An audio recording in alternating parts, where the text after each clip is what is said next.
graça e a paz, queridos. Como é bom estarmos juntos. Em nome de Jesus. Mais uma vez, para ouvir a palavra de Deus agora nesse momento de culto presencial. Louvamos a Deus pela vida de cada irmão que está aqui presente, mas também de cada irmão que está nos assistindo hoje nesta live em nome de Jesus Cristo. Esse culto ao vivo também, para a honra e glória do nome do Senhor Jesus Cristo. Convido o irmão, a irmã, a abrir a sua palavra, a Bíblia, a palavra de Deus, a palavra que é nossa, que foi dada por Deus, para que a gente cumpra a palavra de Deus. Amém? No capítulo 8, Romanos capítulo 8. Eu quero reafirmar o aviso que eu dei, né, de domingo próximo, não amanhã, o outro domingo. Amanhã, dia 22, mais 7, 29, vai ter um congresso de juvenis e neste culto vai começar às 19 horas. O congresso é sexta, sábado e domingo. Tudo bem, queridos? Do juvenis, em nome de Jesus Cristo. Pedimos permissão aí para os irmãos, em nome de Jesus Cristo, que os juvenis estarão aqui. Um ou outro adulto talvez poderá estar presente, devido aos 30 pessoas que podem estar presentes, né? Nossa capacidade é de 100 pessoas, mas no domingo, dia 29, começa às 19, não é amanhã começa às 18, tá bom? Você que está com a sua Bíblia aberta, fecha seus olhos, nós vamos orar ao Senhor. Capacidade, nós clamamos para que o Senhor possa nos usar, o falar e o ouvir, e o entender, Senhor Deus, a Tua palavra. Não a nós, mas ao Teu nome, Senhor. A honra e a glória em nome de Jesus. Amém? Romanos capítulo 8, a partir do primeiro versículo, diz que agora já nenhuma condenação há para os que estão em Cristo Jesus. Porque a lei do Espírito da vida em Cristo Jesus te livrou da lei do pecado e da morte. Porquanto o que for impossível à lei, tocante ao pecado, e com efeito condenou Deus na carne o pecado, a fim de que o preceito da lei se cumprisse em nós, que não andamos segundo a carne, mas segundo o Espírito. Meu irmão, no primeiro versículo, essa expressão, essa segunda expressão, né? Os que estão em Cristo Jesus, se refere, obviamente, né, àqueles que creem em Jesus como Senhor e Salvador da sua vida. Porque esses que creem em Jesus como Senhor e Salvador da sua vida foram justificados pela fé. Não andamos segundo a carne, nem mesmo aos impulsos da natureza corrupta, mas nós andamos segundo o Espírito.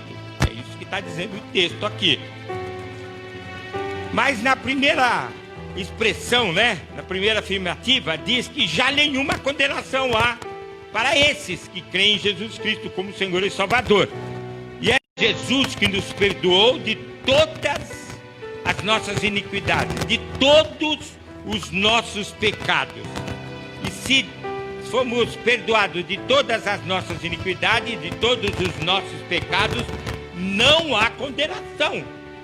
Não há condenação, querido, porque nós recebemos o Espírito, nós não recebemos o Espírito do mundo, mas o Espírito de Deus, ao que clama, Abba Pai, papaizinho, e testifica no nosso espírito que nós somos filhos de Deus.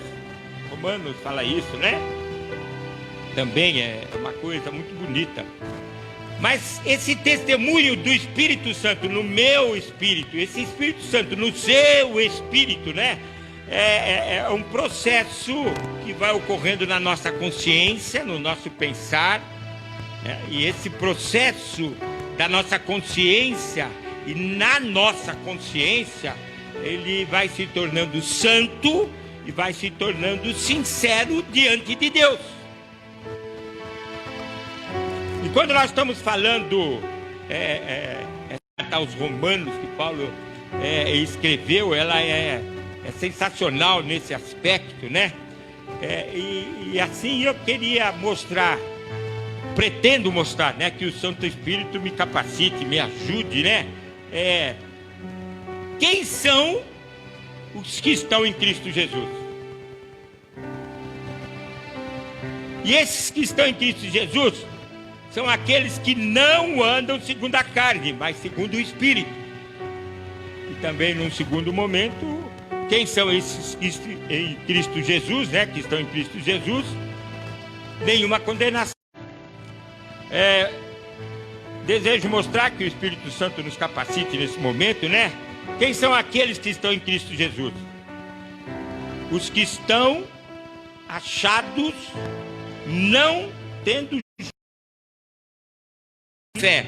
Nós somos achados na justiça de Deus pela fé, e por causa de Cristo Jesus, que é a nossa, Ele é a justiça de Deus em nós. Nós precisamos entender muito claramente isso, meus irmãos, né? Porque isso é o motivo da nossa redenção pelo sangue de Cristo. Sabe por que nós temos que crer perfeitamente e corretamente de que Jesus é aquele que nos redimiu pelo seu sangue? Porque desta forma nós permanecemos em Cristo, mas Cristo também permanece em nós. Se eu digo que eu permaneço em Cristo, o sinal claro, evidente e real é que Cristo permanece na gente. Permanece em mim, permanece em você. E assim que Cristo permanece em mim, em você, em nós, e nós nele, nós estamos unidos em um só Espírito. Isso que há um só Espírito, há um só Deus, há um só Cristo, há uma só palavra, há uma só, queridos. Não há condição de inventar mais nenhuma palavra, nenhum Deus, nenhum Cristo. Porque nós fomos, estando em Cristo e Cristo em nós, nós fomos enxertados em Cristo na videira verdadeira. Portanto, meus irmãos, minhas irmãs, minhas queridas, você que está nos ouvindo em sua casa, mas também está nos ouvindo aqui, né? Todo aquele que permanece não peca, diz lá a epístola de 1 João, no capítulo 3, no versículo 6 até 9, né? Ele não peca porque não anda segundo a carne. O que é carne? É a natureza corrupta. É o viver para o mundo e não para Deus. O que é carne? As obras da carne são conhecidas, diz Paulo, Espírito Santo, e jamais devemos satisfazer a nossa obra, a concupiscência da carne. Mas nós temos que andar no Espírito Santo de Deus. Andar no Espírito Santo, diz ainda Gálatas, né? Que são obras da carne, mentira, o adultério. Você vai lá no capítulo 5, versículo 19, que está dizendo todas essas relações e obras iguais a essas também. Quer dizer que a relação de obras da carne é muito. Você abrir lá, fala assim, porque a obras da carne milita contra o Espírito. É oposição ao Espírito de Deus. E o Espírito aqui, nesse versículo 17 de Gálatas 5, ele está em letra maiúscula. E quando está em letra maiúscula, significa que é o Espírito de Deus. Porque é oposição à nossa vida. O Espírito Santo, ele faz oposição às obras da carne. Nós, por causa do pecado original, né, nós somos tendenciosos a essas obras malignas. Quais são essas obras malignas? Idolatria, feitiçaria, inimizade, 20, né? Mas, se a gente começasse a descrever essas obras do Espírito, que vem logo a seguir, do versículo 19, do versículo 20, mas começa no versículo 22, fala do fruto do Espírito. Quais são os frutos do Espírito? amor, alegria, paz, longanimidade, benignidade, bondade, felicidade, fidelidade, mansidão, domínio próprio. Contra essas coisas não há lei. O fruto do Espírito vence as obras da carne. O fruto do Espírito estava em Jesus, e quem crê em Jesus como Senhor e Salvador, o fruto do Espírito está nele. Obviamente, queridos, que nós temos que pensar, né? Andar segundo o Espírito é amar a Deus de todo entendimento, de toda força, de toda a nossa razão, amar ao próximo como a nós mesmos, né? E é um amor que jorra da nossa vida para o próximo, consequentemente, se joga para o próximo, jorra-se também para Deus.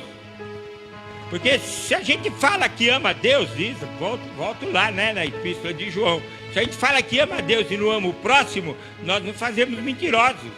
E se somos mentirosos, o nosso pai é o diabo, é Satanás. Misericórdia, nós temos por pai Jesus Cristo, Deus, o Espírito Santo. Mas também, queridos, nós queremos mostrar aqui o segundo ponto, né? Em segundo lugar, que não há nenhuma condenação para os que estão em Cristo Jesus, não segundo a carne, mas segundo o Espírito. Primeiro, porque não há condenação.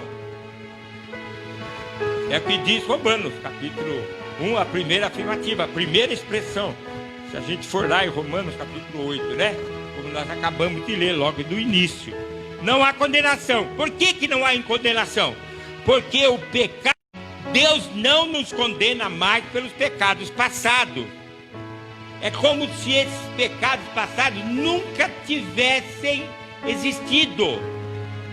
Nós lembramos, viu, querido? Mas nós lembramos para sermos testemunha de Jesus na terra. Olha, era assim, nos meus delitos, nos meus pecados, e agora eu não sou mais, porque Cristo vive em mim. É assim que deve ser a nossa vida.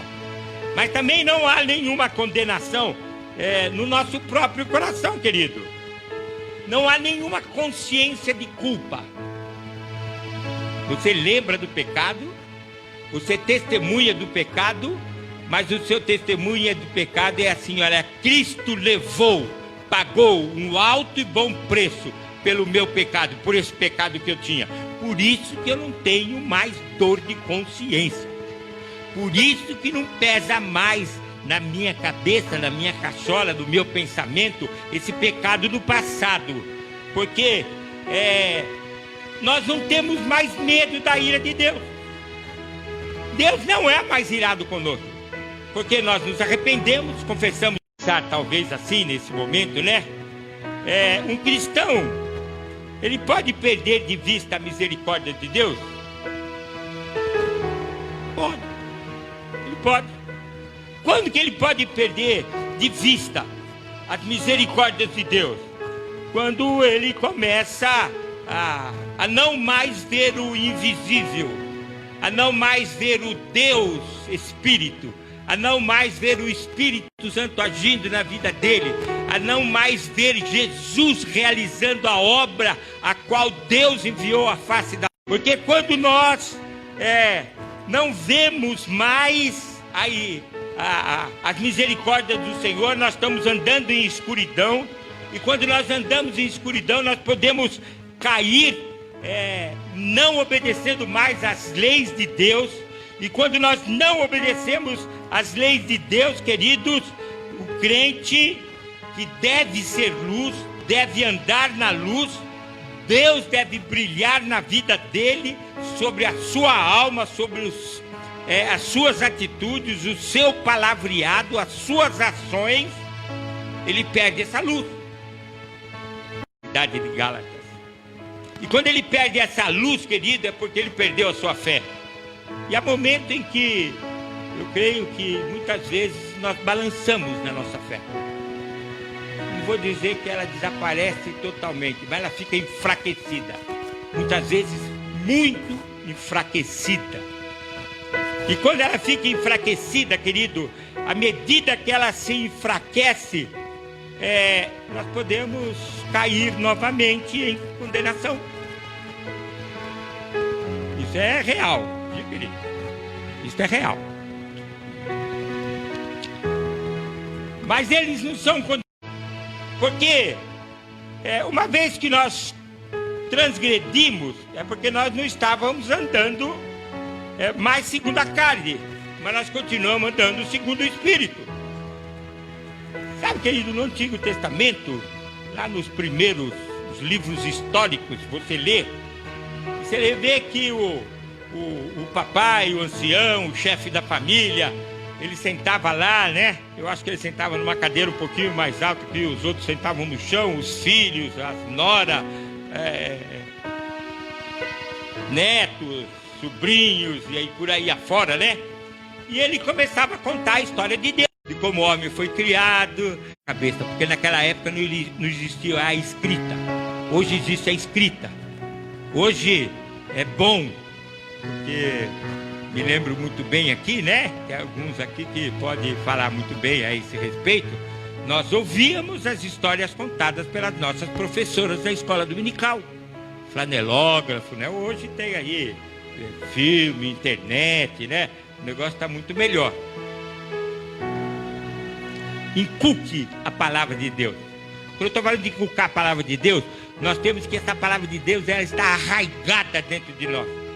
De tal forma que quando nós oramos a palavra de Deus. Quando a gente fala das promessas, nós falamos das promessas de Deus com relação à nossa vida. Não queira criar mais promessas de Deus. Se Deus revelou para você, é algo pessoal para você e cumpra aquilo que Deus fez pessoalmente para você, em nome de Jesus Cristo. Mas as promessas de Deus para a coletividade já está posta na palavra de Deus. O individual é para você individual. Não pensa que as suas experiências individuais vai fazer com que o outro venha para Jesus. Pode até acontecer, mas elas não são regras. A regra estabelecida está escrita na palavra de Deus. Leia a palavra de Deus para você conhecer, aplicar em sua vida a palavra de Deus. Né? Me lembro de uma revelação que Deus deu para o nosso irmão Chiquinho. Sim, não, né? Sim, não. Procure lá com ele que ele vai te explicar. É tremenda a explicação dele, né? Em nome de Jesus Cristo. Então, quando nós estamos falando, eles não são condenados, né? Por qualquer pecados atuais, porque nós não podemos pecar. A semente que é de Deus, eu e você que somos semente de Deus, nós não podemos pecar mais, porque permanecemos nele, em Cristo Jesus. Lembra que eu falei da videira? Nós somos os ramos. Os ramos enxertados na videira verdadeira. São os ramos que produzem os frutos, em nome de Jesus Cristo. Amém, queridos. E é interessante que se nós vamos ainda em Gálatas, no versículo 23 do capítulo 5, diz assim, né? Na última afirmativa: contra estas coisas, quais coisas? Amor, alegria, paz, longanimidade, benignidade, bondade, fidelidade, mansidão, domínio próprio. Não há lei. Se não há lei, não há condenação. Se você tem o fruto do Espírito dentro de você, é interessante, no singular. E esse fruto do Espírito fala de muitas virtudes. Na realidade, são 9 virtudes. Quando nós estamos falando aí do amor até o domínio próprio, nós estamos falando das virtudes do fruto do Espírito, singular. Se você pega um abacate, ele tem uma casca verde, dentro ele está amadurecido, é meio amarelinho, né? Balança se eu confirmei. Não é amarelinho? Que cor que é, meu amor? Quando ele está maduro, né? Ele está... E você pega ali um pouquinho de leite, bate no liquidificador, põe um pinguinho de açúcar ou adoçante, né? É delicioso. Mas ele tem casca, polpa, caroço. Se tiver casca, polpa e não tiver caroço, desconfia desse abacate, viu, meu irmão? Desconfia. Desconfia.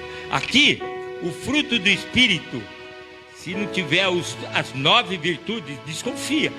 É difícil. Aí você pode pegar, pastor, você tem as 9 virtudes? Não. Estou correndo atrás. Procuro correr atrás. Alguns eu corro com mais veemência, outros talvez a gente mais devagar, né? Mas Cristo, Ele completa a obra, viu, meu irmão? Ele completa a obra. Porque infelizmente nós somos assim, né? Assim, erradinhos. Nós somos desta forma. Misericórdia, né? Também não são condenados num terceiro momento, né? Do pecado interior. Ainda que esse permaneça em nós. Quando nós estamos falando de pecado interior, nós estamos falando da corrupção da natureza humana. Quando eu estou falando da corrupção da natureza humana, nós estamos falando assim, isso são dos filhos de Deus, pela fé. Isso está dentro de nós. Quem é que nunca ficou orgulhoso? Quem é que nunca foi vaidoso? Quem é que nunca cobiçou? Quem é que nunca desejou o mal? Para o outro, lógico, né? Não para a gente, né? Quem que nunca? Quem é que nunca? Isto é corrupção natural. É corrupção da nossa natureza, da nossa humanidade. Nós somos assim, querido. Não é que Deus nos fez assim. É o pecado de Adão, o pecado original, que nos tornou assim. É por isso que Jesus Cristo veio à face da terra e nós estamos aí em Cristo, para a honra e glória do nosso Senhor Jesus Cristo. Amém, queridos? Quando nós estamos falando assim desses pecados interior, desses pecados do passado, desses pecados atuais, né? Eu quero ir com você lá em 1 Timóteo, no capítulo de número 1, no versículo 8 e 9, e depois no versículo 11. Versículo 8 diz assim: sabemos que a lei é boa. É verdade. Lei de Deus nós estamos falando, viu, querido? Se alguém dela se utiliza de modo legítimo, tendo em vista que não se promulga lei para quem é justo, mas para transgressores e rebeldes, irreverentes e pecadores, ímpios e profanos, parricidas, matricidas e homicidas. Parricidas é o filho que mata o pai. Matricida é o filho que mata a mãe, a avó, o outro avô, né? Mas eu queria me ater um pouquinho nessa palavra promulga.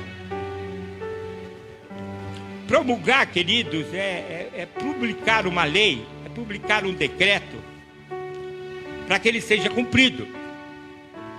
E quando nós estamos falando, né, de cristão, de permanecer em Cristo, quando nós estamos falando de pecado passado, que Jesus Cristo já pagou o alto preço, quando nós estamos falando do pecado presente, e muitas vezes isso acontece em nossa vida, né? Quando nós estamos falando do pecado interior, né? Desta corrupção da nossa natureza humana, eu quero dizer para você, querido, conforme está dizendo lá, o versículo 1 de Romanos 1. Não há condenação para aqueles que estão em Cristo Jesus. Não há. Nós estamos sujeitos a todos esses pecados. Mas eu quero dizer para você, não há condenação para você. Não há. Em nome de Jesus. Você não está condenado, porque Jesus já te absolveu. Pelo que Ele fez. Pelo que Ele pegou da nossa condenação e levou sobre Ele na cruz. Mas nós podemos ser ressurretos da nossa vida pecaminosa. Como? Se confessarmos os nossos pecados, Ele é fiel e justo para nos perdoar os pecados e nos purificar de toda injustiça. E quando nós estamos falando de arrependimento, de quebrantamento, quando nós estamos falando de sermos purificados por Jesus Cristo, através de Jesus Cristo, é porque Ele sabe e conhece o nosso coração. Nós vamos ser julgados pelo nosso coração, não pelo aquilo que nós praticamos. Porque se fosse pelo que praticamos, meu querido, não tinha ninguém salvo. Ninguém. Mas é o nosso coração, o desejo de agradar a Deus. E erramos. Mas nós confessamos. Aí está a diferença daquele que é cristão e daquele que não é cristão. O cristão peca? Peca. Não deveria? Não deveria. Mas sabe que pecou. E se ele sabe que pecou, ele sabe o que fazer para que o pecado seja perdoado. Porque o sangue de Jesus Cristo, quando esborrifou aquele soldado romano, ele continua esborrifando em nós até hoje. Ser fiel até a morte, e dar-te-ei a coroa da vida. O atleta, diz a palavra de Deus, ele se prepara de uma forma tremenda para que ele possa chegar ao primeiro colocado. O nosso esforço tem que ser este preparo na leitura da palavra de Deus, no conhecer a palavra de Deus, no entender a palavra de Deus, de pedir a revelação de Deus, da palavra dele para nós, para a nossa vida hoje, em nome de Jesus Cristo. Em nome de Jesus Cristo, querido. E aqui, quando a gente está falando, eu quero voltar com você, né? Eu quero ler o versículo 11 antes. Segundo o evangelho da glória de Deus bendita, do qual fui encarregado. Jesus nos encarregou do evangelho. Nós somos anunciadores do evangelho de Cristo. Nós somos testemunha desse evangelho de Jesus, para que o reino de Jesus seja implantado na terra, porque no término de todas as coisas, Jesus tem que entregar o reino dele a Deus, para que o reino de Deus seja estabelecido sobre a face da terra. E para implantar o reino de Deus, não estou falando que Jesus precisa de nós, mas Jesus nos usa como instrumento dele, hoje pelo Espírito Santo, para que o meu espírito seja testificado pelo Espírito Santo de Deus, porque nós somos aí filhos de Deus, do Deus Altíssimo, em nome de Jesus Cristo.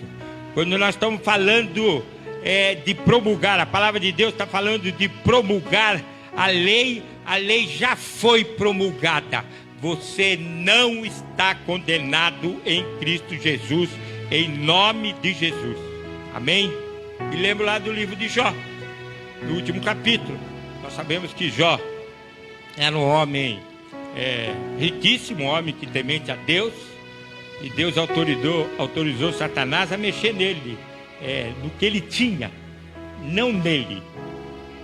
Então, a primeira tacada assim, nossa, foi todos os bens dele.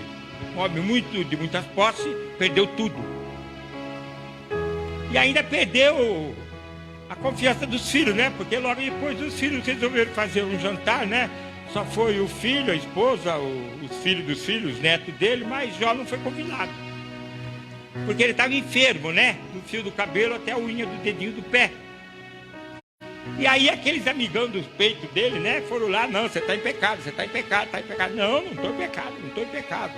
E isso é uma história de 40, 41 capítulos. Aí chega no capítulo 42, ali no versículo 5, depois de Deus estar restaurando, né? Nesse momento, toda a vida de Jó, né? Família, tudo está restaurando. Jó, ele pôde declarar o que ele entendia, porque ele ouvia Deus, ele conhecia Deus de ouvir dizer, mas agora ele via Deus. Se você vai na justiça humana, testemunho por ouvir dizer não tem validade nenhuma, é zero. Ah, mas eu ouvi dizer que aconteceu assim, assim, assim. Não vale nada para o juiz. Ele ouve porque não deve ser surdo, né? Mas o que tem alguma validade, mesmo assim, tem que ser comprovado, porque hoje parece que nossa palavra não está valendo muito, né?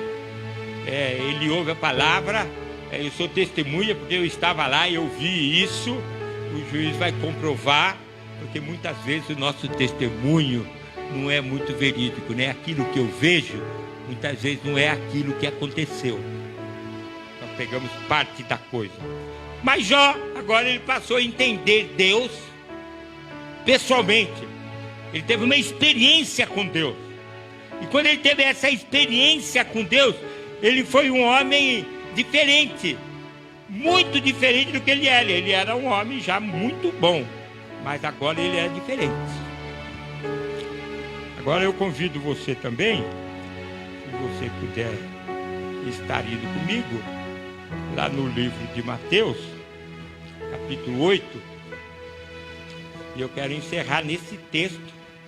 Já peço para o Ministério de Louvor se preparando e louvar ao Senhor. Mateus capítulo 8, no versículo de número 26. Esse versículo 26, Jesus está acalmando uma tempestade.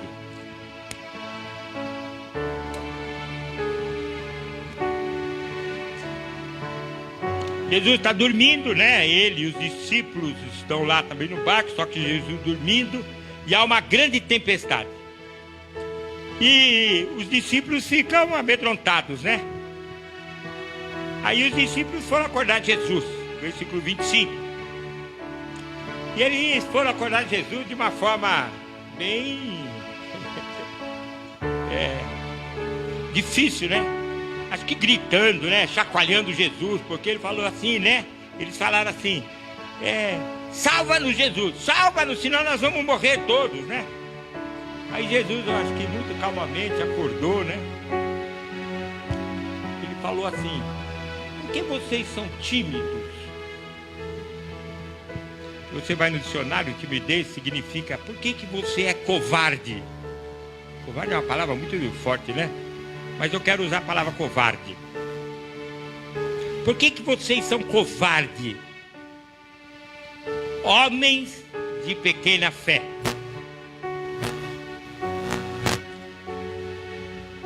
Levantando, repreendeu os ventos e o mar, e fez grande bonança. Meu irmão, minha irmã, aumente a sua fé. A 1 Pedro, primeiro capítulo, aqui do versículo 5, diz que nós temos que acrescentar à nossa fé algumas virtudes. Acrescenta essa fé. Só assim você vai ter aumentado a sua fé. Para que você possa conhecer os frutos do Espírito na sua vida.